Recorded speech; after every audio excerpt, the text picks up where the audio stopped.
Hello friends, स्वागत है आपका बीके टू जेड में। साइंस का एक और इम्पोर्टेंट क्वेश्चन, विचलन कोण किसे कहते हैं? What is the angle of diversion? तो मतलब विचलन कोण किसे कहते हैं? तो आप एक दो बार सुनेंगे तो समझ में आ जाएगा, और आप एक बार लिख भी लीजिएगा तो आपका प्रैक्टिस हो जाएगा कि विचलन कोण किसे कहते हैं।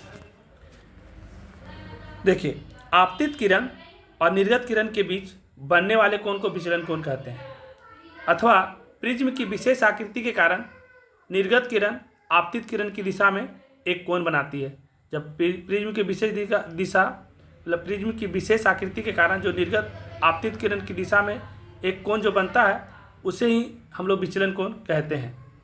विचलन कोण का मान आपतन कोण पर निर्भर करता है। विचलन कोण का मान किस पर निर्भर करेगा? तो विचलन कोण का जो मान निर्भर करता है कि वो किस तरह का कोण बन रहा है, तो आपतन कोण पर निर्भर करता है। आपतन कोण को बढ़ने के साथ साथ विचलन कोण कम हो जाता है। जैसे ही आपतन कोण बढ़ता है तो विचलन कोण क्या हो जाता है? कम हो जाता है। आपतन कोण जितना बढ़ेगा विचलन कोण उतना कम होता जाता है और न्यूनतम मान तक पहुंच जाता है। और जितना आपतन कोण बढ़ते जाएगा तो धीरे धीरे करके क्या होगा, वो कमते जाएगा, तो वो जितना बढ़ेगा वो इतना घट जाएगा, जब तक वो न्यूनतम मान तक चला जाए तो न्यूनतम मान तक को पहुँच जाता है विचलन कोण। विचलन कोण के न्यूनतम मान को ही न्यूनतम विचलन कोण कहते हैं। विचलन मान का जो न्यूनतम मान होता है उसी को ही न्यूनतम विचलन कोण कहते हैं।